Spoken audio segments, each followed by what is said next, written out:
Welcome, everybody, to another episode of the Three Man Rush podcast.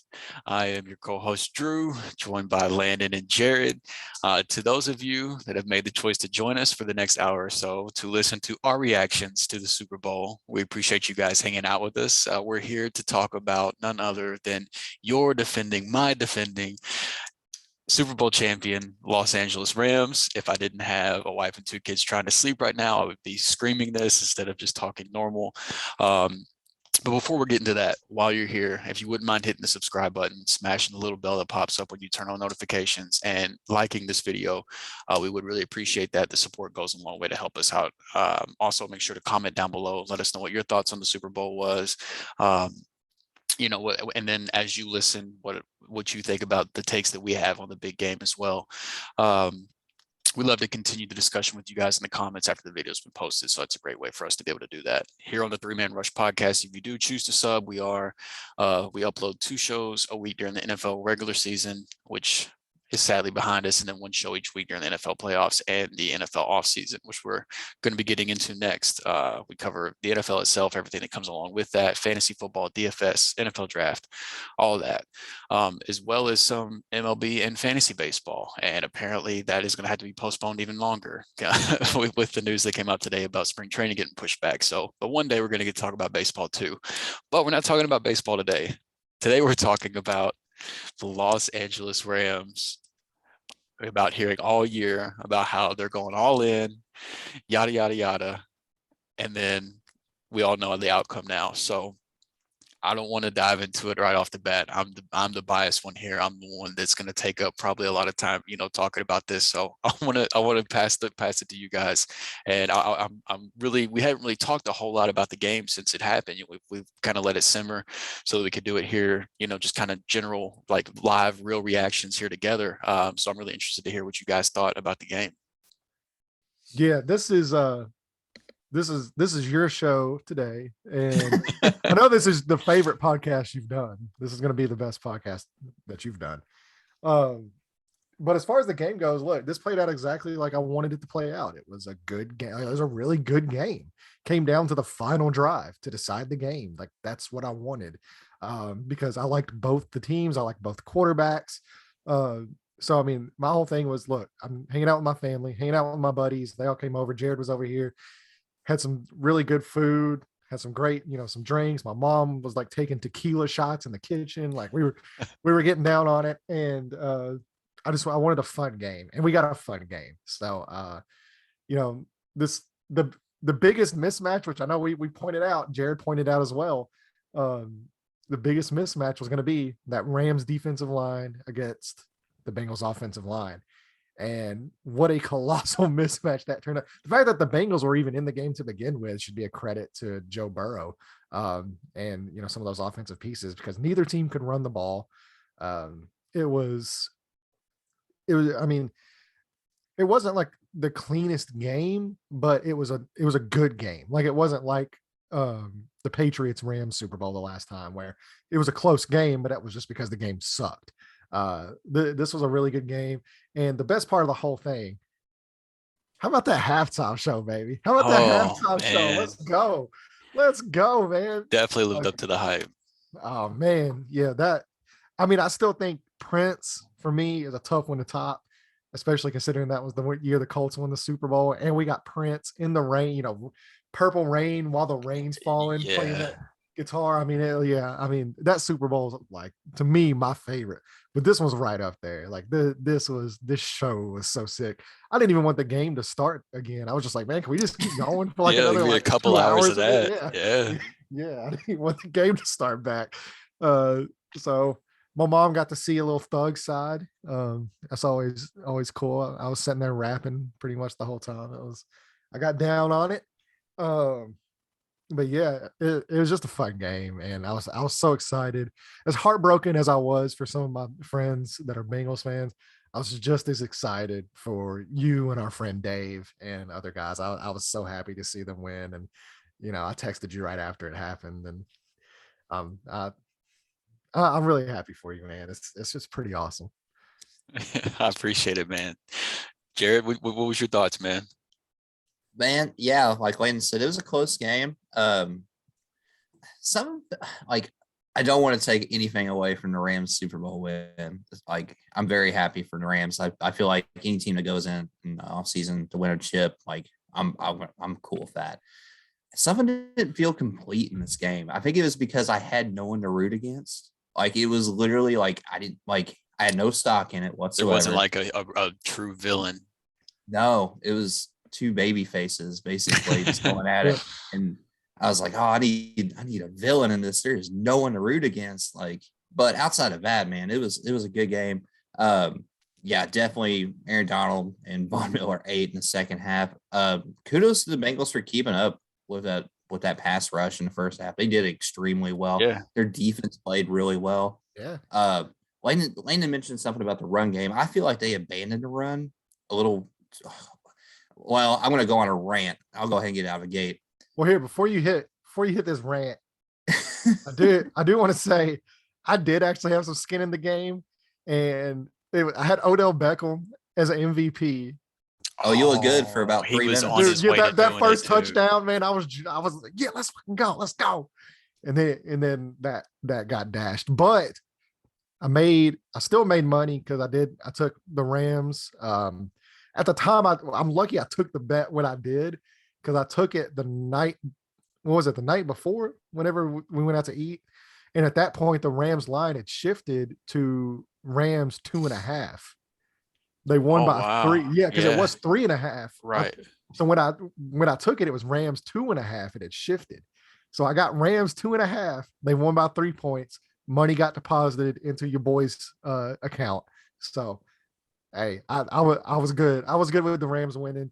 So yeah, let's now, Jared. I want to hear this rant. Let's go. Yeah. Let's hear it. I'll make it short and sweet. You're trailing in the fourth quarter. Mixon had 75 yards rushing. He definitely looked like the best running back on the field, and that was with that offensive line. And they were being creative. He threw a touchdown in the game. Like they were finding ways to get him the ball. You're trailing with 1 minute and 20 seconds left, I think is what they had. And they don't Mixon doesn't even go on the field. They're running P. Ryan, who didn't touch the ball the entire game, and he's out there for their final drive. That makes absolutely no sense to me whatsoever. They had a 2nd and 1, a 3rd and 1, and a 4th and 1, and no Joe Mixon on the field. It was a 3rd and 1 and 4th and 1. The second down play got them to 3rd and 1. No Joe Mixon. The 3rd and 1 and 4th and 1. I will say this though, to Zach Taylor's credit, he did come out after the game and admitted that was his decision, because Samaje Perine, he has been good, out of the backfield this year. That's the set they've been running all year too. They've been exactly. So that's what he said. He said, "Look, it's worked for us plenty of times this year, and the moment I didn't want to take us off the field because they were trying to go hurry up. They didn't want to substitute or anything." And why did the guy not go on the field until the last 2 minutes of a football game? And then all of a sudden, you're trailing. Yeah. Zach Taylor admitted it was a mistake. So, okay. All right. I didn't hear him admit to it. Yeah. No. Yeah. He said, at the end of it, he's like, would I've liked, to have had Mixon in and taken the thing. He's like, yeah, looking back on it. Yeah, absolutely. That would have been the right move. But, at the time, you're in the flow of the game. You're trying to get things moving. And like Andrew said, they ran that set multiple times all year. So you do with what you go with what got you there. And unfortunately, look, and you can put the blame on Samaje Perine and all that. At the end of the day, Aaron Donald the guy just made plays. Oh, yeah. And I don't think it mattered if Joe Mixon was in there or not. That guy was gonna end that game one way or another. Yeah, I get that, but to me, that's a huge blunder. And for them to just to abandon the run altogether, I think the Rams did the same thing in the Super Bowl against New England. And I think that's what bit them in the butt too. Even if you're not getting much, you're making them at least know that you're going to do something outside of pass the ball. And they literally, and it takes pressure off of Burrow too, who was getting, how many times did he get sacked? 7 times in that game? 7. Yeah. So even if Mixon's getting a yard, 2 yards, Burrow's taking less hits. There was just a few things. The only other take I have, and then, man, this is your show, Drew. I want to make one last take. This is the first Super Bowl I can remember where neither quarterback to me was even close to sniffing the Super Bowl MVP. Like, it was either going to be, if the Bengals won, T. Higgins was going to win it. If the Rams won, it's going to be Aaron Donald or Cooper Kupp. Like, to me, that's wild too, that a quarterback really didn't have a chance of winning. Yeah, neither one of them played their best games. But I'll get what this is why they brought in, and I know Andrew's going to say this there. This is why they brought in Matt Stafford. The dude has done this in Detroit for years, where when the game is on the line, fourth quarter comebacks, the dude just makes the play. This is why they went out and got it. And it got him a Super Bowl because he didn't really play a good game. He had 2 turnovers, during the game. You could argue one of them, off the receiver's hand, not really. Oh yeah, one of them was on Skoranek. Yeah, not really much his fault. But I mean, but the one where he rolled out to the left and pointed, was calling it on the fly and threw that was like a Matthew Stafford Detroit interception. Yeah, that's a bad pick. But I mean, he didn't play his best game, but when it came time to win the game, when it came time to put your team in a position, Matthew Stafford and especially Cooper Kupp delivered. And it also included one of the greatest throws in Super Bowl history. No look. That no look pass. And me and Drew have been on this for like a few years now, where everybody's getting on Patrick Mahomes. They're like, oh, Patrick Mahomes throws this no look. Patrick Mahomes does this, and it's on Sports Center for 30 days, the same throw. And I'm sitting here and I'm like, well, Matthew Stafford did that pass last week, but he's playing in Detroit, so nobody cares. Like, the guy's been doing it literally since the day he walked into the NFL. He's been no looking, like throwing crazy passes. And it was so funny to see, like, after me and Drew have talked about that so many times, how he gets no credit for like all the ridiculous throws he makes. For him to go out, game on the line. I mean, we're talking about game on the line. Not just any game either. The game. In the Super Bowl. And he pulls out that no-look pass, threaded it through 3 dudes, dropped it in the coverage to Cooper Kupp. It's just a beautiful throw. I could just watch it. And if you have a chance, if you look at the All 22 film on it too, it's even more impressive if you look at it from the coat, like how he moved. It wasn't like a style play either. Like if he doesn't do that the DB 100% follows Kupp, and that's either a pick or an incomplete pass. Yeah, and that was after Odell went out. That's another thing too. Was literally Kupp, and who was the tight end that had a bunch of catches for him? So Tyler Higbee was already out to start the game. Like, he wasn't in there. Backup tight end Kendall Blanton got hurt, which left us with 3rd string tight end Bryson Hopkins, that I think had 2 catches the entire year, maybe. Yeah, like 5 in that game. And so that last drive, the last several drives, it was Kupp, Van Jefferson, Ben Skoranek, Bryson Hopkins was basically the guys, which was basically Cooper Kupp. and the whole stadium knew it was Cooper Kupp, and it did not matter. It didn't matter. I don't how great he is. I don't want to get away from this fourth quarter thing, because Skoranek was smoking that chronic during the game. He hit the blunt with Dre and Snoop at the halftime show. Dude, I never seen that guy. I was sitting there waiting. I was like, man, they gotta pull this dude. If I never have to watch Ben Skoranek play another snap at wide receiver, it'll be too soon, man. Like, oh my God. And that's not just a 1-game thing. He's dropped touchdowns and shit so many times. But yeah, he's a rookie. It is what it is. Growing pains. He'll be all right.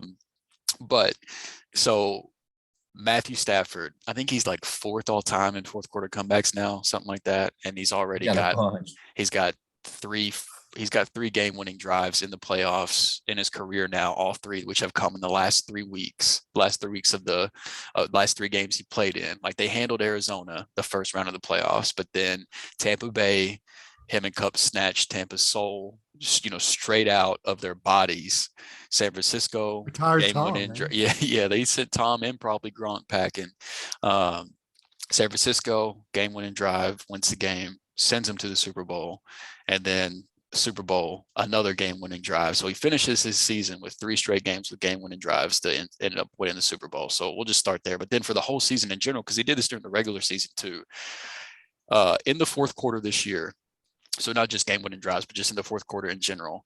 He had a 71% completion percentage, 14 touchdowns, 0 picks, and 123.2 passer rating.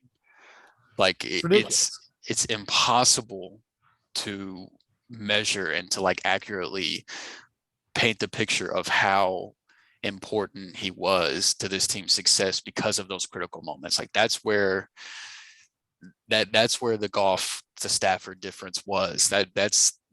That stuff right there is what made the people that said the Lions won that trade look really fucking stupid. Is that right there? Like, you can get deeper into it and stuff like that. But I saw plenty of takes after the trade happened with the picks that they got and stuff that people actually said that Detroit won that trade. But Stafford, time and time again, showed Rams fans and showed the world why the Rams made that trade. And so I thought that was incredible. And another thing, there was a lot made whenever he came over to the Rams about, now he has a running game. He's never had that before. And which he did have a defense that he hadn't had before. But the Rams running game and EPA per play of playoff teams in the playoffs was dead last. They were the worst playoff team in terms of running the ball during this postseason. Like it was pretty much all on Stafford and the defense, but just offensive wise. It was pretty much all on Stafford's shoulders to get the job done in the offense. The defense did their part. They stepped up several times as well. And also this is the perfect example of where the game is right now. Is the two most important factors for your team, which the Rams won a Super Bowl doing this, and like Drew was saying, dead last in EPA running the football. Weren't running the football at a very effective level at all. And this is how you win in 2022. You throw the ball and you affect the thrower. You pass rush in the passing game. And I do think the Bengals defense deserves a ton of credit because I said on our last show that I thought Cam Akers was a sneaky pick for Super Bowl MVP because the Bengals were on pace to give up the worst yards per carry in postseason history. Like their running defense was terrible coming into this game. And they absolutely, it didn't matter if it was Akers, Sony, Henderson, none of those guys got it going. At first I was concerned, like whenever the game was first starting and Akers wasn't able to get anything going, I was like, man, I was starting to get concerned if Akers was the issue. But then I saw Sony not get shit going and Henderson wasn't doing anything. I was like, oh, okay, the Bengals are just shutting stuff down on, whenever it comes to the run game. So they deserve a lot of credit because I thought that was going to be a big weak spot for their defense in this game. And it was not whatsoever. Their defense got after it. They caused a couple turnovers too. Like, they had their chances, especially that's the one thing, Aaron Donald, man, like there's not enough positive things you can say about the guy. After Stafford throws that pick and they're down, if Cincinnati scores again, we're probably talking about a completely different outcome. Yeah, and they had the chance to put the game away. Like they had that there was a lot made about the touchy pass interference call that was called on the linebacker. I can't remember the guy's name, Wilson maybe. But for the Bengals on that last drive, and for some reason they that's brought up all the time. But the fact that Jalen Ramsey got literally thrown to the ground by his face mask, which led to a 75-yard touchdown, doesn't get brought up. But that's not my point, though. What I'm getting at is they make that huge play. They got all this momentum going for them. And then I don't remember the exact number, but from that point to the end of the game, it was either 4 straight punts and then that turnover on downs to the end of the game, or 5 straight punts and the turnover on downs to the end of the game. I don't remember. But it was either 4 or 5 straight punts. And then the havoc from Aaron Donald to end the game was how they ended the game after that big play. And so they had the chance to put it away. So you can blame the refs all you want, but they had more than enough opportunity from the first play of the second half to the end of the game to put the game away.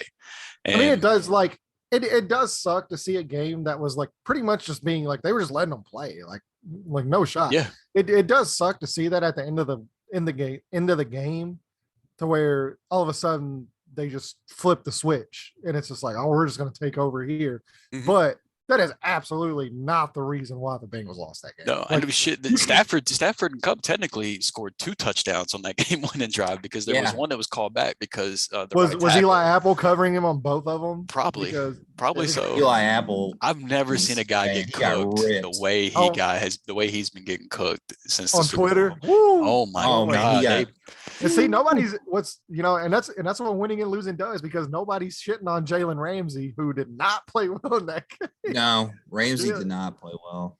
Which is surprising for him. But I mean, look, Aaron Donald. I mean, like, have we hit the point to where, like, I think honestly we have, at least I have, to where it's like, is he better than Lawrence Taylor? Like, is he the greatest defensive player of all time? That's the discussion to be had. He's top 2 to me. And I don't know if he's right behind LT. Right. I don't know if he is or not. I don't know. I mean, the way the game's officiated these days, like, I mean, you're not really allowed to play defense. Like, I mean, to be honest, like the way LT played, I mean, you can't play that way anymore. And I'm a huge Lawrence Taylor guy, but you also got to think, like, he's putting up comparable numbers and comparable awards. He's doing it from the defensive tackle position, which is just wild. Like, because I mean, it's almost baked into that position to where you're like, whenever you play that position, your main goal is to take on double teams to free up linebackers. Triple teams. Yeah, like to free up linebackers to make the plays. And with Aaron Donald, it doesn't matter. He takes up double teams for other people, and then but and then he eats them too. Like, it doesn't matter. I give the Rams a lot of credit too, man. Since we're on the Donald topic at the moment too, Von Miller was a great pickup. Oh my god, he played so good. Just in the playoffs in general. Jeez, he was incredible. Well, as we know from the previous guy got a Super Bowl MVP, so he's not new to this. He shows up, when it counts. Good, man. He's still got some gas in the tank for sure. So similar to Matthew Stafford, how good he is down the stretch of games. I do, while we're talking about Donald, I want to talk about this real quick. So whenever the Bengals scored that touchdown to go up 17-13, I talked about how the offense stalled after that. And it was also after, like, the Joe Burrow was trying to run and get out of bounds to the sideline, but he was still several feet in bounds, and Donald shoved him out of bounds, and then they got him in Donald's face and shit. It was over after literally that. Whenever they did that, I was like, oh man, I can't believe they're really pissing Donald off. Like, because Donald had been held in check. Like, up to that point, he had 28 snaps, only 1 pressure, and only a 20% pass rush win rate. After that Higgins touchdown, he played 30 more snaps, had 4 tackles, 4 pressures, 2 sacks, and an almost 60% pass rush win rate. Like, almost like just over half the snaps he was winning on his reps and getting into Donald into Burrow. And it's just like, and then watching how that game ended. Like, if you go back and watch the last play of the 49ers game, it was the exact he beat the double team. Well, he wasn't even double teamed. He wasn't double teamed on that last play. He was triple teamed. Yeah, there's 3 dudes on the last play where he sacked, where he got rid of Burrow. Yeah, on that 4th down. Yeah, there was 3 guys on him. Yeah, so it's like you can put those plays like side by side to see, like, he beats his his assignment. He gets to the quarterback and just tosses him down basically. They make a last ditch attempt to toss the ball up. Jimmy G and Burrow looked almost identical. And then it both ends with him running down the field, pointing at his ring finger. Man, I thought for a split second when Burrow got that ball out. It almost looked like it was going to get to P. Ryan. It did. Well, he was literally 3 inches away from that being like one of the greatest plays in Super Bowl history. Oh my God. Yeah. Like, that would have been like right there with like the helmet catch. Julian Edelman's catch and that whenever they came back from the Falcons. He was so close. Oh my God. But to me, look, like, the last thing I'll say about Aaron Donald, and then we can move on. You can give any award you want to any other defensive player. You can give any award you want to any other quarterback, any other player in football. I do not care. Aaron Donald is, like, I'm talking about quarterbacks. I'm talking about wide receivers. I'm talking about any position on the field. Aaron Donald is, without a doubt, to me and many other people, the best player the best player in the NFL. And Yeah. And the MVP is always going to be a quarterback award. TJ Watt had a phenomenal season, a defensive player of the year. I don't care. He's not defensive player of the year. Aaron Donald's defensive player of the year every year until he retires. It's just voter fatigue. And MVP, like, yeah, it's always going to be a quarterback. There's not a quarterback in this league that has more impact on a game than Aaron Donald does. Maybe Josh Allen. I don't disagree. You're not going to hear any argument out of me, obviously. But I mean, the way I've seen him take over games over and over and over, and just completely shut offenses down. Like just the last two plays of that game, like of that Super Bowl game, you think about, they hand the ball off to P-Ryan. This man has an offensive lineman pushed away with one arm and stops a grown man. We're talking about a grown man running back running straight forward with one arm. He sticks his arm out and stops his whole momentum and keeps him from picking up a first down with one arm. Yeah, I don't know if I've ever seen that. And then the next play turns around and beats like damn near a triple team to get to the quarterback and win the Super Bowl. Like alien. He is absurd, man. Absolutely insane. I've never seen anything like it in my lifetime, without a doubt. I can't say enough about it. And it's so cool because it's not just with Aaron Donald too. Like it's so nice to see a guy like that who deserves his flowers, like get a Super Bowl ring, because he deserves a Super Bowl ring. But then when you got to see Matt Stafford get a Super Bowl ring, you got to see Odell. Yeah, there's no villains. You got to see Von Miller get another one. You got to see Andrew Whitworth get a Super Bowl ring. Probably going to go out, like probably going to end his career that way. He hasn't announced it officially yet, but you know, it's expected. There's two people against the Bengals too. I mean, yeah, that's basically what he said, was that, you know, I haven't made up my mind yet, but I can't imagine ending it any cooler way than winning a Super Bowl against the team I spent a large portion of my career, you know, with. Yeah. So there's so many guys on that team that they like. Did you guys see his? They deserve to be champions because of years and years and years of phenomenal performances. And for whatever reason, things just didn't fall their way. But it's so nice to see karma finally did fall their way, which it sucks that it's at the expense of, you know, the Bengals. But look, the Bengals are so young. They literally need an offensive line. That defense is phenomenal. To me, that's the biggest surprise of the Bengals all year. It's not necessarily Joe Burrow and the offense. It was how great the defense played. Yeah. And you know, like it's so cool just to see the veterans on that team. You know, and like for me, like I've always liked Odell. And it sucked for Odell to go out the way he went out in that game. I mean, it was really hard. You could just see every time they panned the camera to him, his eyes were puffy because, you know, the dude's just bawling his eyes out. Oh yeah. The thing is, he was playing so well. Like, I know that's why I had him as MVP. I was they like, could win not like cover the guy. Something bucks. Yeah, and like, you know, now Vikings head coach Kevin O'Connell came out after the Super Bowl and said that game-winning play that went to Kupp, the fade that ended up scoring a touchdown to win the Super Bowl.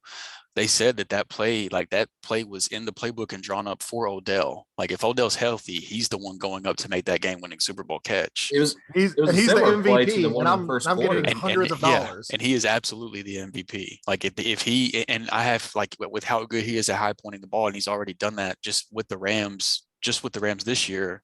He's already done it a handful of times. I have no doubt in my mind Odell makes that play as well. So I mean, he's likely the Super Bowl MVP if he doesn't get hurt in that game, because I mean, there's no telling how that you could see a shift in the offenses whenever he went out. You know, luckily that that game-winning Super Bowl drive was the longest game-winning drive in Super Bowl history. But prior to that, the Rams offense struggled for a large portion of this game. They looked good in the first quarter, and then it was kind of a struggle, you know, once Odell went down. Like, he was having a huge impact on that game. And also too, I know Drew's going to appreciate this. Shout out to one of the top 5 most underrated receivers of the last 6-7 years, Robert Woods.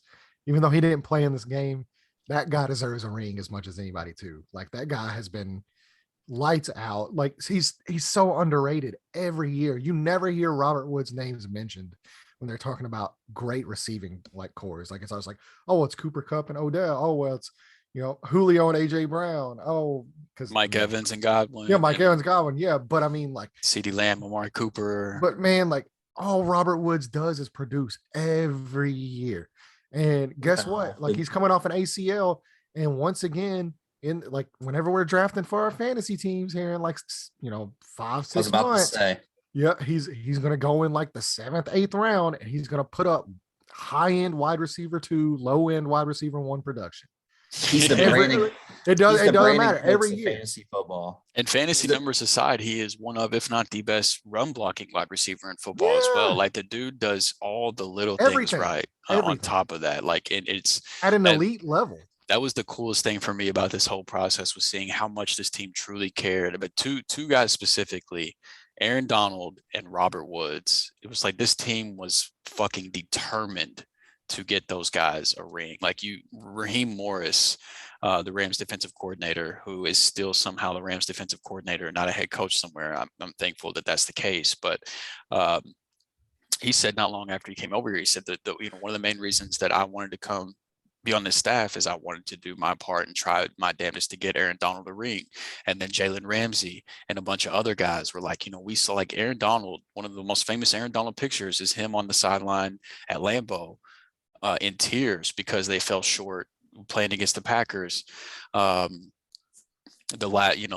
Goff's last game. And like the dude has been so hungry and has been wanting this. I mean, he's been one of the best players in the NFL basically since he got here, already considered one of the best defensive players of all time. And it's like, you can't let a guy like that go through his career without getting a Super Bowl. So it was like anytime you heard Super Bowl talk, there was so many people on the team was just like, yeah, we want to get Aaron Donald a Super Bowl. Like they didn't give a shit about winning the Super Bowl for them or, anything like that. It was all talking about, we want to get Aaron Donald a Super Bowl. And then like, whenever you hear guys like Kupp and Whitworth and those guys on the offense, their talk was, we're doing this for Woods, and I think that's part of what makes this team special, is that there truly is like a bond there. Yeah. Like that's one of the things that, for Sean McVae, the dude is a culture changer. I mean, I went from, I've been a Rams fan my entire life, and I've been into football since I was like 6 years old. I got to see, them win a Super Bowl whenever in 99 and 2000, whenever they beat the Titans, and then have a few more, they went the Tennessee Titans. Okay. And then, went back to the Super Bowl against the Patriots twice in between there. But it's a long stretch of just like worst records in the NFL, and then some 7-9s mixed in there and stuff like that. Like it was one of the worst decade pluses of football. Good old Hefe. That I could ever imagine. And then Sean McVay comes in and turns around and takes this team to 2 Super Bowls in 5 years, wins one of them, becomes the youngest head coach to win a Super Bowl in NFL history. Like what he did for this team over the last 5 years is just, and then to think like his first year as a head coach, that was the year that they signed Andrew Whitworth, which might be the greatest free agent signing in team history. That was the year that they signed Robert Woods. That was the year they drafted Cooper Kupp in the 3rd round. Like that was the year it all began, was McVay's first year. And just to see, the evolution over these last 5 years, it just makes me think, man, like where would this team, like, if Stafford comes over in 2017, whenever all this is happening, are we talking about a dynasty? It makes my mind, like, makes me wonder. But to piggyback off that too, I mean, I know like we've preached this for however long we've been doing this podcast now, but even before the podcast started, we've always preached that the biggest thing that determines a quarterback's success is the situation he's drafted to. And this was the ultimate example of, the situation, how many great years and championship runs that Matthew Stafford could have produced if he was with a functional organization. I mean, we're talking about a guy that, like, realistically, just even on like an average organization, I mean, you could be talking about a multiple Super Bowl champion, and slam dunk Hall of Famer, which that debate's been raging on as well. Which, I mean, I don't think he's there yet, to I don't be think he's there honest. yet. But I'm the same I way. think he has room to where Yeah, I think he can get there. If he gets keeps another up- one, he's in if he for sure. Yeah, if he wins another ring for certain, but even if he just keeps the pace he's been on for like probably the next 4 or 5 years, you're looking at a guy that's more than likely top 5 to 6 in almost every statistical category, and he's a champion. It's going to be hard to keep him out. So I mean, just hope he Yeah, can he's stay going to be healthy. top 10 across the board pretty much regardless. Like Yeah, assuming something just like within the assuming next something couple years, catastrophic doesn't happen, like give him like 2-3 more years, he's going to be top 10 pretty much across the board and have at least one Super Bowl. You're going to tell me that you think that like Eli Manning is going to be a Hall of Famer, right? Because he has 2 rings. Yeah, but I think. Well, know I mean, he I has think 2 it's rings. I think it's debatable on that. I mean, I don't think it's a slander. He gets in. I think it is debatable. Like I think it should be debatable, but I think whenever the time comes, I don't think it will be. Like I think he gets in pretty easily. Well, see, I think what I think too, like it almost goes back to the same. I mean, this is the only argument I have against Stafford, honestly, because he's got the stats now, he's got the ring. But to me, Hall of Fame players, like it's not even the NFL's Hall of Fame is really like the Hall of Very Good. Because I agree with that. I mean, like everybody, it seems like everybody that you either win a ring or you put up, good production. Yeah. And eventually you get in. It's more strict in the Basketball Hall of Fame, but it's not extremely more strict. But not as strict as the MLB but there's Hall never of Fame. like there's never been a year. I mean, maybe one possibly in his whole career where he's been the best quarterback, or like even in the conference, like he's never been the best quarterback in the NFC, like his whole career. I think he's only been in 2 Pro Bowls. Yeah, so which I mean, I don't really count. Pro Bowls are more like a popularity contest. Yeah, I get it, but it looks good on paper. I don't count Pro Bowls. At the end of the day. I do agree with that, but you also we have to keep in mind that the dude has played in an era where he's had to play in a league with the likes of Peyton Manning, Tom Brady, Aaron Rodgers, Big Ben, and they're all the guys I just named are on adored franchises that are getting all the limelight, and they're also putting up numbers. And then he's putting up numbers in Detroit. In Peyton Manning and Tom Brady's case, like it's kind of like the Joe Burrow thing now with the Bengals, which I'm definitely not going there with Joe Burrow yet, but Peyton Manning took over a laughing stock the Colts were a laughing stock until Peyton Manning showed up. Right. No, I'm not saying that Matthew. So I mean, they're adored franchises now, but it's an adored, and like same thing with New England, which I mean, Drew Bledsoe, they had a couple really good years, but like, oh man, they made it to the Super Bowl. Like, just a few years. But I mean, you got to remember, like the Patriots, like they were also a laughing stock for a long time until Bledsoe. Yeah, well, and even like some of the years with Bledsoe, they were really bad. Like the year that Brady, I mean, I think they had a losing record the year that Brady came in, and then they went. I think they were like 9-7 and went to the Super Bowl that first year with Brady. But I mean, like those guys, like it's unfair to compare Stafford to that. Which I mean, say what you want about the Lions, like they're the Lions for sure, but those guys. The reason those franchises are storied is because of those guys. Now, if Matthew Stafford took the Lions and made them a storied franchise, I think you could kind of compare him to those guys. The same way now it looks like, the Bengals with Joe Burrow, it looks like he's completely like revamped that. I mean, that whole organization looks like it's a completely different place. And man, I'm kind of scared about the Bengals moving forward. I mean, they had a lot of luck with injuries this year, and then not only with them not having injuries, but with the Ravens were decimated. Hint, by the way, I'm picking the Ravens as my division winner next year. You can already book that. But I mean, I'm just saying, like, So the only reason I brought that up though was because like the argument of Matthew Stafford, wasn't ever the best quarterback in the league. He had to play in an era where I would say like I don't know. I mean, maybe with the way the game is headed, people will look at things differently than I'm looking at it right now. But right now, this is the best quarterback era in NFL history. Like for us to get to see Peyton Manning, Tom Brady, Big Ben, Aaron Rodgers, Drew Brees, all those guys Phillip at the Rivers, same time. Rivers. Phillip Rivers deserves to be mentioned in that. Getting to see all those guys at the same time, all thriving in the league, and then Matthew Stafford is there as well, just like dying in Detroit. Like it's not a surprise that it's not that much of a surprise. Hold on. I do need to get into this because I know me and you were joking the other day about it. One thing I will not tolerate, I know the internet's been doing this a lot, and I can't fucking stand it. I will not tolerate Matthew Stafford winning a Super Bowl and then everybody taking a collective shit on Aaron Rodgers. Oh, I love it. Dude, that is such a fucking joke because guess who also has one Super Bowl ring? Drew Brees. You know how many times we've heard Matthew Stafford being better than Drew Brees in the last week?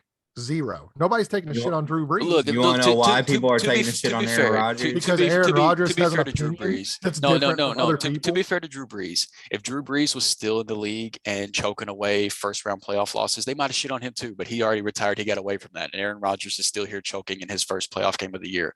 So he's just the natural guy to target. If Brees was on this New Orleans team and they made the playoffs and they got put out in the first round and Brees looked like shit, then they probably Brees would be getting shit on too. Let's be fair though.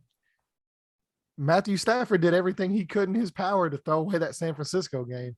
Hit that ball right in that dude catches that ball right in his chest. We're talking about Matthew Stafford choking a playoff game. So there's plenty of woulda, coulda, shoulda that you can talk about. Well, I know, but that's what I'm saying. Like y'all gonna point out Aaron Rodgers has had 3 bad playoff games out of how many games? 21 playoff something games like that. Yeah, he's played in he's had 20. three bad games, and people are like, he doesn't choke in the playoffs. Yeah, he's I'm not saying in general he does, but he most certainly did this year. Yeah, like that's all I'm saying is this year. That's why he's getting shit on. It's because how bad he looked this year, and then Stafford, like the story. No, that's not. Look, we all know that's not why he's getting shit on. If we're being honest, we know why. That's the reason that I have shit on him. It's the same reason everybody's celebrating the fact that like him and Shailene Woodley called off their engagement the other day. Well, that's it's just because weird. he's a villain, man. I couldn't care less about that. That's just I know we couldn't, but that goes back to the beginning of the narrative. I think like the game was great. The Super Bowl was fantastic. If Aaron Rodgers is playing in that game, there's a villain. If Aaron Rodgers is playing Joe Burrow in the Super Bowl, it's more entertaining to me. It is because I agree. It's just more entertaining. No, you're right. You are. Tom Brady playing in Super Bowls was more entertaining. You were rooting for him to lose if you weren't a Patriots fan. Right. I agree. But to me, like, I don't mean like Aaron Rodgers. I agree to an extent because like the narrative is cool and all that. But like at the end of the day, like I'm just such like a football junkie that like I don't even really give a shit who's playing. Like I just want to see a good game. I'll find the joy in regardless of anybody who's playing. Like, is it more fun to root against Tom Brady? Yeah, but I mean, I just want to see a good game, and I got a good game, so I'm happy. Yeah, I mean, like it's not that's entertaining to me. I do not think that Matthew Stafford is a better quarterback than Aaron Rodgers. No, but it is fun. If you think that, it is fun for me as a football fan to think about what if Matthew Stafford gets drafted to the Green Bay Packers and sits behind Brett Favre for a couple years, and then what if Aaron Rodgers, who thinks that he has it bad in Green Bay, gets drafted by the Detroit Lions? Like maybe he does, elevate them and win a playoff game because he is better than Stafford. Stafford was, I think, 0-3 in his career in Detroit in playoff games. So, maybe he does win a playoff game in Detroit or something like that. But imagine how differently we would look at these two guys, because we talk about all the time, like talent be damned, landing spot matters, situation matters, coaching matters for quarterbacks. Just imagine how differently we would be looking at these guys if Matthew Stafford was drafted to the Packers and Aaron Rodgers was drafted to the Lions. I can promise you one damn thing. Aaron Rodgers would not have waited 12 years to go to the front office and be like, hey, what do you guys think about getting me out of here and getting me to a team that can win? Like he doesn't go. He doesn't go through that shit for 12 years. Gets drafted by the Cowboys? What if Dan Marino gets drafted by the Cowboys? Right. You're talking about like a guy that like owned records before the passing era began, Yeah. he would have been a multiple time Super Bowl champion. Like, yeah. He would have won. MVP. He would have won. He would have won more than Aikman. I mean, Yeah, so you're probably looking at every bit 5 at the least. You're talking about 100% is the greatest of all time, Dan Marino or Tom Brady. Like that's what you're talking about at that point. But I just I think that that's fascinating, man. And of course I'm a Rams fan, so I'm having fun with it. But like Rodgers has a lot more playoff games, so his sample size is much larger than Stafford's. For like whenever you talk about like, oh, they average this many yards per game and this many, yada yada. Like Rodgers has a larger chance of error there for his numbers to look better or worse, because he's played more games. Well, even just this one game brought that average down like quite a bit. Right. But like it is, it is fascinating that I just don't understand the need to like, why can't we just be like, Aaron Rodgers, one of the greatest quarterbacks ever. Oh, Matthew Stafford. That's so awesome. Like he finally like, I don't understand the need to like, anytime somebody wins. Because whenever you're in TV, you can only say that for so many days in a row before you're like, all right, we got to come up with something different. Like that's just the reality. Like it's not, if it was up to us 3 sitting here, we would never bring that comparison up. But we have people on TV that talk about football every single day. It's not even just Aaron Rodgers. I mean, it's any time like a player wins, like everybody wants to like find somebody to be like, just to like, you don't have to shit on another player to give another guy his roses. How many years have you shit on Tom Brady, Landon? Constantly, but does that mean like, does that mean like I didn't like respect the guy? All those years you were saying he was a system quarterback, I'm going to say you didn't really respect his game. Yeah. I said that up until like. But now we have parades. The Atlanta. Speaking of parades, look. What are y'all doing out in LA, bro? Don't talk about. Look, okay. First of all, I'm not an LA Rams fan, so I don't really care. But I'm not talking about Rams fans. That picture that went viral of like the streets are packed in LA. That picture was 2 hours before the parade started. Okay. No, I'm not even talking about that. Like I'm talking about like during like whenever they were talking like during the festival, like or when they were up on stage talking, like even that was like man, like I would feel so much better like for like they need to do a tour on this parade. They need to come to St. Louis for this parade. It would be such a mixed bag of like, because there are still plenty of fans in St. Louis that are still Rams fans, but I mean, it would be a mixed bag. It would be some people that would be out there to celebrate, and it would be some people out there to just like boo the people would throats would be sore from just nonstop booing. But I'd make the trip up to St. Louis for a Rams Super Bowl parade 100%. I mean, can you imagine if like Stan Kroenke runs out with like the Super Bowl trophy in the middle of St. Louis? Like you would see an assassination. Like that man would definitely need to come out with a bulletproof vest on and maybe a helmet, because like people in St. Louis, they got pretty good aim. I don't know if you've heard about East St. Louis, but them boys can shoot. So he might need to wear a helmet too. But I don't know. I mean, like I'm not from St. Louis. I lived in St. Louis for a few years, but I've had family in St. Louis my entire life since I was a baby. I mean, the reason I'm a Rams fan is because my dad was a Rams fan, and then my granddad, who has lived in St. Louis my entire life, took me to my first Ram game whenever I was a kid. I was supposed to get to see Michael Vick in person against the Falcons, but he was injured that year. Go figure. Like for my first game, like that's the whole reason I'm a Rams fan. Like I'm a Cardinals fan, I'm a Blues fan. The city of St. Louis is my favorite city in the world.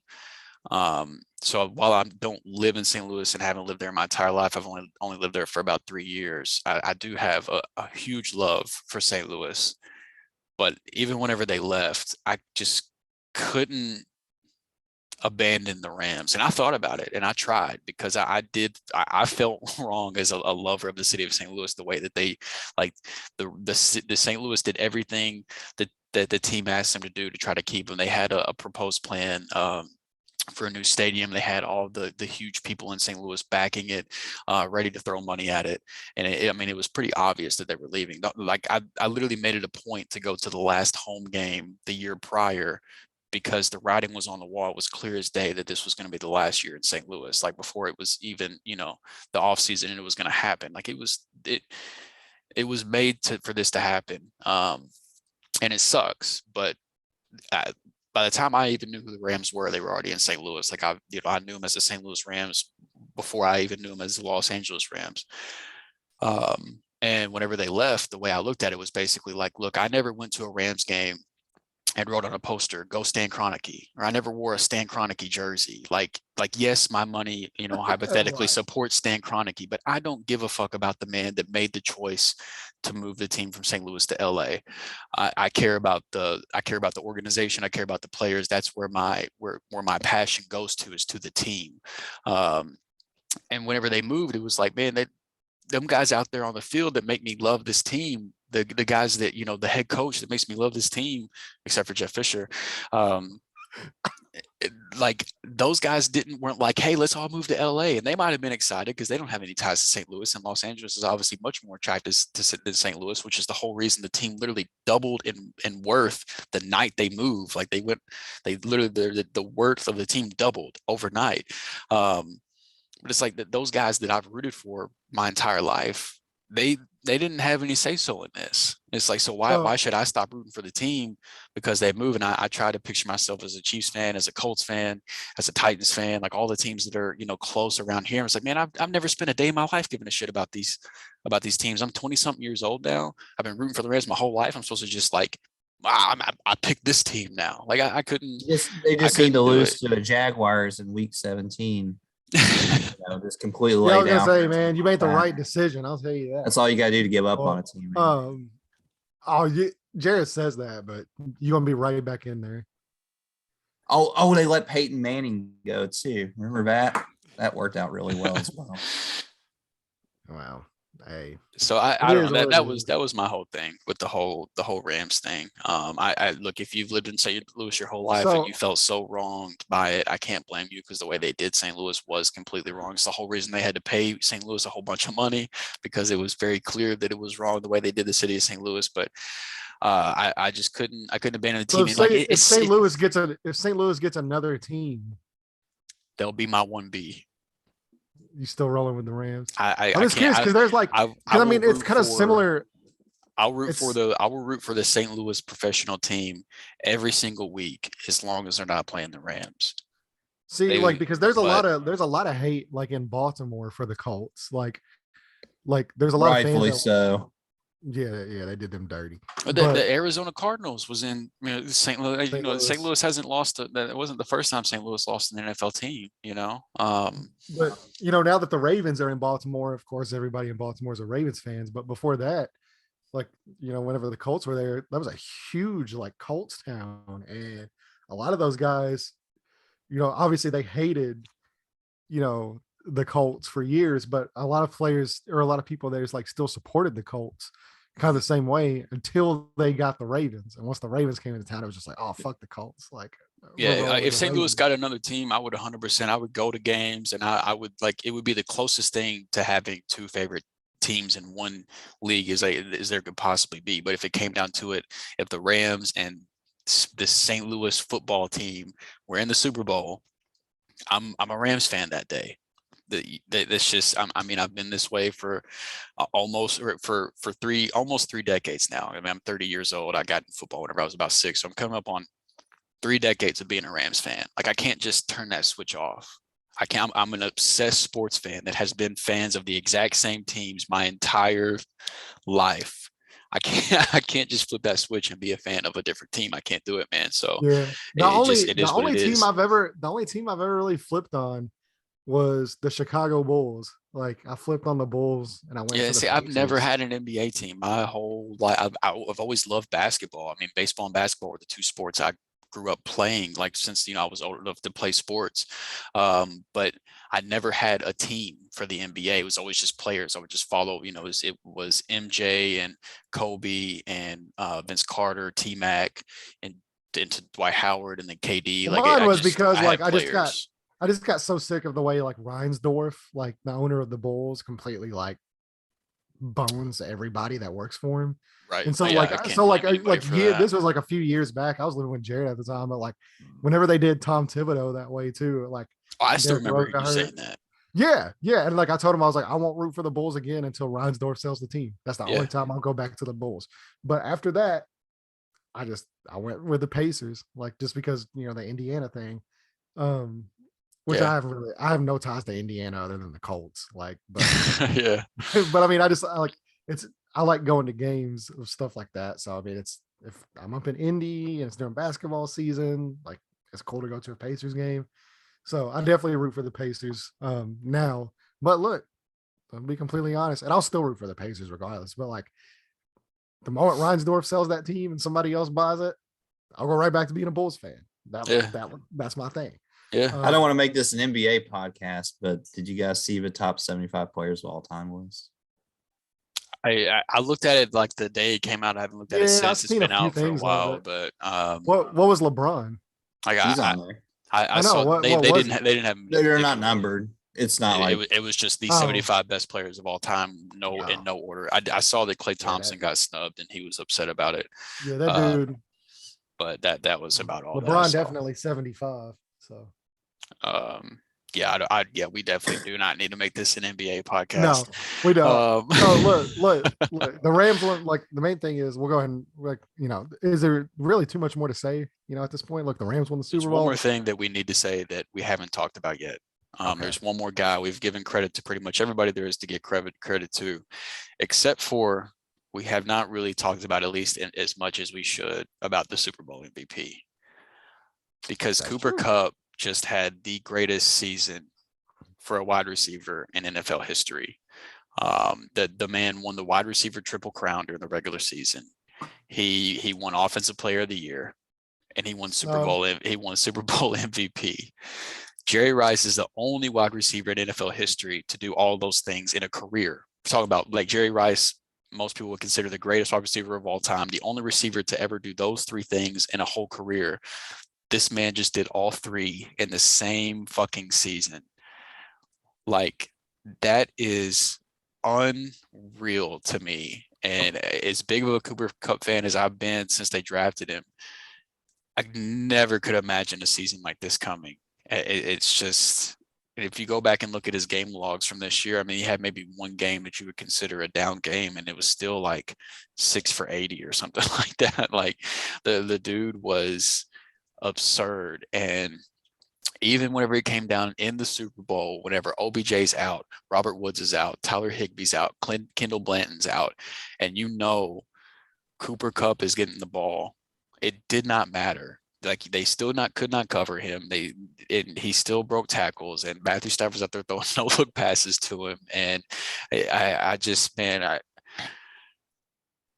can't let this podcast end without just saying I fucking love you, Cooper Kupp, and thank you so much, because that does not, none of this like, we're not talking about the Rams Super Bowl champions without Cooper Kupp. And the dude had from beginning to end, the whole picture, everything that he accomplished this year is the best wide receiver season in NFL history. And so I can't let this show end without at least bringing that up. So the dude's fucking incredible.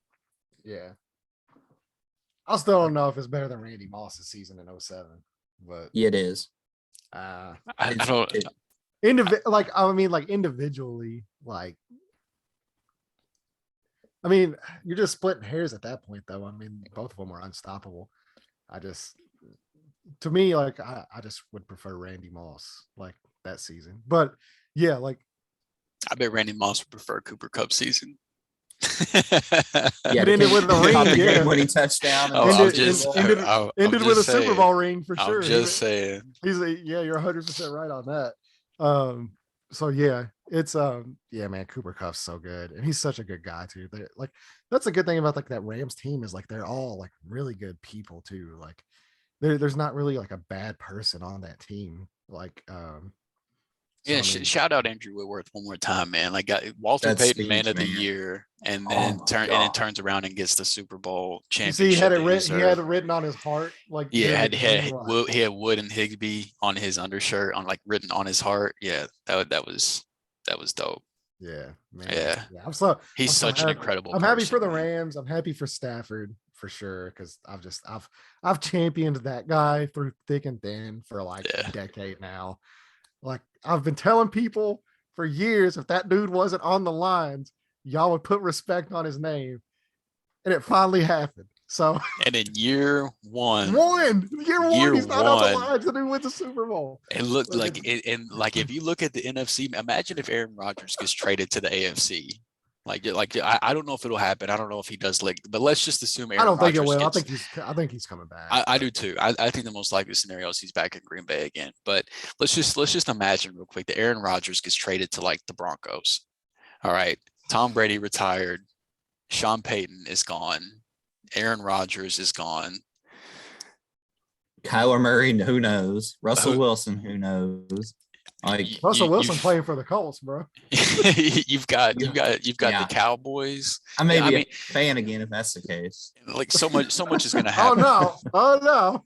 So much is going to happen over the next few months with the draft and free agency and trades and things like that. That we're going to be looking at this in a completely different light in a few months. But like just with what we know right now, like the NFC South between the Buccaneers and the Falcons and the Saints and the Panthers, like that division with no Tom Brady and no Sean Payton, like that's going to be a shit show. Just outside looking in right now, the NFC North with no Aaron Rodgers, like you're talking about Kirk Cousins possibly being the most dominant quarterback in that division.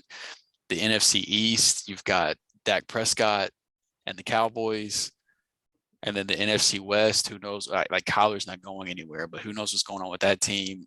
You got Trey Lance year 2 without playing other than like 2 games in year 1, taking over for the 49ers. You've got he's coming. Oh, he's coming. I'm a believer. Coming. I'm not excited about that, but you better wish that they held on to Jimmy G. I 100% do. I would feel a lot better if they would hold on to Jimmy G. But like, there's just so many question marks in the NFC, and the one thing that has some continuity is Matthew Stafford is going to be back, and Aaron Donald said, "Look, bring Vaughn back, bring OBJ back." Sean McVay's up there, granted they're all liquored up, but he's up there chanting, "Run it back." And Von Miller is at the parade saying, "Why would we not run this back?" OBJ said before even the Super Bowl happened, before the injury happened, before the Super Bowl happened, they asked OBJ, "Would you take a pay cut to stay in LA?" And he said, "Yeah, absolutely I would. This place feels like home."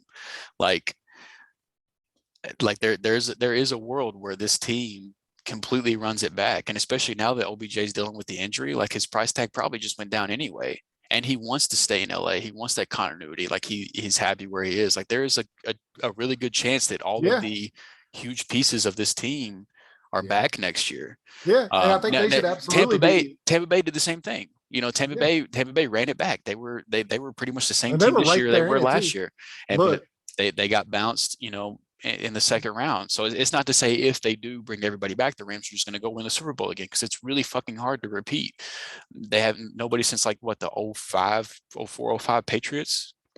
Well, like it's something saying the early 2000 Patriots were the last team to do it. Like it's really hard, but I don't know. It's just crazy as a Rams fan. The Rams should absolutely be the favorites to get back, from the NFC, even with Green Bay, because like it's not even just Aaron Rodgers returning to Green Bay. That team has a lot of work to do to even like remotely get under the cap, much less sign somebody. I can tell you this much, even though they're going to lose pieces. Even if Aaron Rodgers doesn't get traded to the AFC, I am damn glad I am not a fan of an AFC team, because that's what I'm going to say, bro. Yeah, but that's what I was going to say. Like, even if the Rams do get back, you better pray to God the Buffalo Bills miss another coin toss, because I'm telling you right now, Josh Allen's coming. Look, I might have been one. You cannot. Well, Drew will probably tell me this. You cannot tell me Buffalo wins that coin toss or that coin toss. I'll miss my words up. That they're not hosting a Lombardi right now. Like, oh yeah, I'm definitely not going to admit that, but I will say 100% they're playing in the Super Bowl. Yeah, that the run that Josh Allen are they playing in the Super Bowl? Are we so the Bengals beat the Chiefs? Yeah, they wouldn't have beat Buffalo. No, they wouldn't have beat Buffalo. Why wouldn't they beat Buffalo? Josh Allen. So Josh Allen ain't melting down like Mahomes did at the end of that game. I like the way that Josh Allen was playing. Like the way Buffalo's defense was playing, that's what would concern me, is Buffalo's defense looked in shambles. It's not the quarter. I'm talking about Buffalo's defense. I don't even think the defense. I don't even think the defense is that bad, honestly. Like They would have beat Cincinnati. I'm telling you right now, they would beat Cincinnati. It's easy to assume that, and I probably feel the same way. But we spent the entire postseason saying they're going to beat Cincinnati, and teams just didn't beat Cincinnati until the Rams did. But people just continued to pick against Cincinnati, and they kept winning. Hey, look, I didn't pick against Cincinnati the whole time. But no, not against Tennessee. Look, I'm saying I had the Bengals winning. But like it. And it took an all-time collapse for like them to win on like Kansas City was an all-time collapse away from going back to the Super Bowl. Yeah, Kansas City was the better team in the game in the first half, like by far. Like they should have been back in the Super Bowl. I don't know how Josh Allen didn't win the MVP, honestly. But like the thing is that did you see the numbers? Josh Allen wasn't even in the top 2. He wasn't better than Rodgers. No, man. The dude threw 45 touchdowns, ran for 900 yards and 6 touchdowns. He 51 touchdowns. You would have gave Josh Allen MVP over Aaron Rodgers or Tom Brady. He had more touchdowns than both of them. The dude 51 touchdowns. How does that not win MVP? Look, man, I get it. I was upset Tom Brady didn't win because I picked him to win the preseason. I understand take lock. I understand being upset. I know you picked Josh Allen to win the MVP. You picked the Bills to make it. Just look at their season. It is that, bro. Listen to yourself. You are theoretically painting a picture for the Bills to be in the Super Bowl as you pick them to be. I just think at the end, look, hear me out. Hear me out. Of the year, the Buffalo Bills were the best team in the NFL. Hear me out. In the preseason, you said the Bills were going to make it to the Super Bowl and that Josh Allen was going to win MVP. And now the season's over, and here we sit, and you're trying to paint this picture of how the Bills would have made it to the Super Bowl and that Josh Allen should have been MVP. It's okay, bro. I get it. I was upset that Tom Brady didn't win MVP because I said in the preseason he would. I get it, man. It's cool. It's really not like that, though. Like, I'm just saying, like we all agree that football, like any time that there is a one and done playoffs, most of the time, the best team does not win. They don't always Super Bowl. Yeah. And to me, it's about being hot and being healthy. Yeah. Was Kansas City a higher seed than Buffalo? Yes, because the game they played at home, so they were a better team than Buffalo in a regular season, right? And they beat Buffalo. Yeah, so they were the better team. So that's why I don't get if you said Buffalo. But how can you say they're the better team whenever they went into overtime and the offense didn't have a chance to touch the ball? Because Cincinnati went in overtime and Kansas City got the ball and they still won. So yeah, I get it. Like the coin toss, your odds are going to be higher. You still can win. Yeah, like 90% higher. Like not like it ain't like it's like a 50-50 thing. Like 91%. I get it, man. You love Josh Allen. It's all good. I understand, but at the same time, I just don't understand. I don't understand objectively how you can look at somebody that had the season he had. And then this isn't even like me being like because I picked him. I'm saying like for real. I don't know how you can look at somebody that threw for 45 touchdowns, ran like over 4,000 yards passing, ran for another 900 yards and 6 touchdowns, and tell me that anybody had a better individual season than that guy. It's almost like trying to tell me the guy that led the league in passing touchdowns and passing yards didn't win the MVP. You know, like it's just a shame. How many touchdowns did Tom Brady have? I don't know how many total. I know he didn't have obviously the rushing touchdowns. I think he had 45 or 46 passing, something like that. Aaron Rodgers was the 1 seed. Aaron Rodgers also QBR was higher. Aaron Rodgers also had less turnovers, significantly more than these guys. Significantly less turnovers than what these guys had. And I would argue this too. Aaron Rodgers has less of an offense than what either one like Brady or Josh. Who did you pick to win the MVP, Jared? It wasn't Aaron Rodgers. Was it not? Mm-mm. No, yeah, I know I want to. I don't remember who he picked. I know he picked Green Bay to finish as the 1 seed, which he accurately called, but I don't remember who he picked for MVP. And I called Matt LaFleur as coach of the year, which he didn't win either, but he had a good chance. Yeah, he had an argument. But yeah, I mean, I don't know. Like my original point bringing up the AFC in general was I'm just glad that I'm a fan of the team in the NFC because my God, with like Mahomes and the Chiefs are going to be back, Josh Allen and the Bills are going to be back, Herbert and the Chargers. Oh, never mind. He accounted for 40. Never mind. He threw 36 touchdowns this year. Yeah, it's only like 10 Josh less Allen. than Brady. No big deal. Yeah, but the rushing. Yeah. But like Mahomes isn't going anywhere. Josh Allen isn't going anywhere. The Chargers have like the third most cap space in the league, and they've got Justin Herbert on a rookie contract. They're only going to get better. You got Lamar coming back healthy. The Ravens in general coming back healthy. You've got I haven't even talked about Joe Burrow yet, who just played in the Super Bowl in the Bengals. Like the AFC is going to be. I cannot wait to watch the AFC playoffs next year.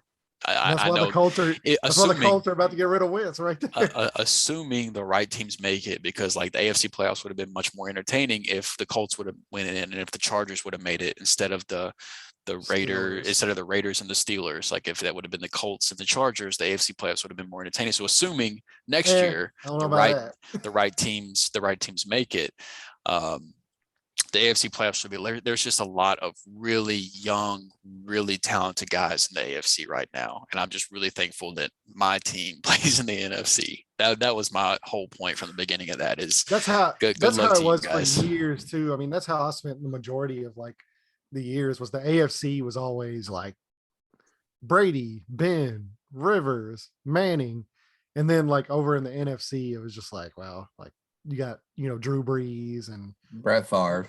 Yeah, Brett Favre, and then like that was pretty much. And then whoever was playing for the Niners. Yeah, Steve Young. Well, no, not. I mean, Steve Young was playing back then. The Niners weren't that good back when that was going on. Yeah, it was. It was basically whatever team Kurt Warner was playing for. Like, the Rams were good with Warner, and then the Cardinals were good with Warner. He did not play well with the Giants. He did not do that way. Yeah. So, well, at the end of the day, like I said, Rams Super Bowl champions. Congrats, Drew. We're gonna wrap this up here. Drew will not be on next episode. He is going to be on vacation. So me and Jared will be there, and I already kind of know what we're going to talk about because there's been a lot of Carson Wentz news. Oh, is this going to be like a Colts podcast next week? Since the Super Bowl. Jared can say, I don't have to go to this podcast, and I don't support Indianapolis. Yeah, he's a Colts. Drew, where are you going? Florida? I want to go to Florida with Drew. Yeah. Come on down, man. Well, that's fine. Look, I'll hop on by myself. I've got some Colts guys, so maybe we'll get Josh Allen in Indianapolis. There are a lot of good NFL rumors and rumblings that you guys can talk about next week, though, for sure. It'll be something that I'll be really interested in listening to. Yeah, there's a lot going on, so I'm curious to see what Jared thinks about the direction the Colts are possibly, because I'm never going to say this direction they're going because nothing's ever 100% until it's 100%. But it seems the likely, departure from Carson Wentz, and then curious to see what he thinks of the direction that they're actually taking as a Colts. They play in the South. Yeah, exactly. So I would venture. I would play in the South, man. Like I venture it's going south. And the anniversary of the Carson Wentz trade, like the 1 year anniversary, was like, I was about to say it was around this time. It's right? today, and I'm pretty sure I ordered my jersey 1 year ago, or tomorrow. So it's crazy, man. Yeah. Now the Eagles and Colts finished with almost the exact same record. The exact same record. Was it the exact same record? Yeah. So they finished with the same record. Just one team plays in the NFC and the other team doesn't. One team has Carson. One team has Carson Wentz, and the other and no first round pick, and the other team has Jalen Hurts and 3 first round picks. That's crazy. Yeah. That's crazy. That was. Holy God literally had a comparable DVOA season long to Curtis Painter. I couldn't believe that whenever you sent that over in the group chat. That left me speechless, dude. That's why whenever everybody tells me, oh, well, he threw for 27 touchdowns and only 7 interceptions, that's how I know you didn't watch him play. It's weird too, because I really did see so many like good moments watching some Colts games this year too, where Wentz looked like it's the same thing, man. Like the highs are so high, But boy, them It, lows, man. it truly is a roller coaster, man. Dude, It it is. really It is, is. and it's not even game to game, dude. It's drive to drive. Like, I mean, it's literally it's throw to throw. Like the guy is literally Russell Westbrook in football form, man. Yeah. I mean, one drive he's Russell Wilson, I and mean, one yeah, drive man. Like, he's Drew Lock. yeah. Oh man. Yeah. So, well, look, we'll go ahead and here. I'll let Drew close this out as as this is his show. And me and Jared will see you guys next week. We're really excited to get into the off season, and we got some really, really cool things we're gonna be talking about here over the next month. Free agency starts, obviously, like we always say, really big into the draft. So we're gonna be giving you our draft previews here shortly as well. And then after that, it's fantasy football time, guys. Oh, thank Yeah. God. Yeah. I'm already so ready for fantasy football to be back. But Yeah, I mean, we're a week the season's a week old, and we're just like fantasy football is coming up soon. So yeah, let you know where our heads are at. But yeah, like I mean, like Landon was saying, we say we're going to talk about the NFL off season, but there really is no off season when it comes to the NFL. This is a year round thing, especially here for us.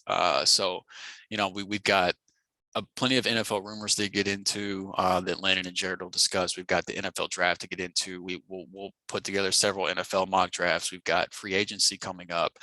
We've got coaching changes to talk about. Well, all the final head coaching spot just got filled in Minnesota, so that we'll have a show dedicated to that, I'm sure. Talk about all the coaching and coordinator changes and how that affects teams moving forward. We've got a lot of NFL stuff to talk about, along with the fact that eventually, hopefully, Manfred is going to let the boys play, and we're going to get to talk about baseball as well. And then fantasy football, dynasty fantasy football. We've got all of that coming. This is just because the NFL season is over, we are certainly not done talking football. So if you're still with us, we appreciate you guys hanging out. I hope you enjoyed the off season of the Los Angeles Rams. And as much as I will, because this is certainly going to be a fun off season for me. But yeah, no, I mean, if you're still here, as I said at the beginning of the show, if you haven't already, if you could subscribe to the channel, ring the bell, hit the like on the video. Make sure that you collect your thoughts and comment down below and let us know what you agree, disagree on, and what we talked about, so that we can keep the conversation going. And then we'll keep the show moving. We got one show a week coming for you for the next foreseeable future until the NFL season rolls back around. So hang out, talk some sports with us, and we'll see you guys. Jared and Landon, we'll see you guys next week, and then I'll be back in a couple weeks. So thanks again. Go Rams. Y'all have a good one.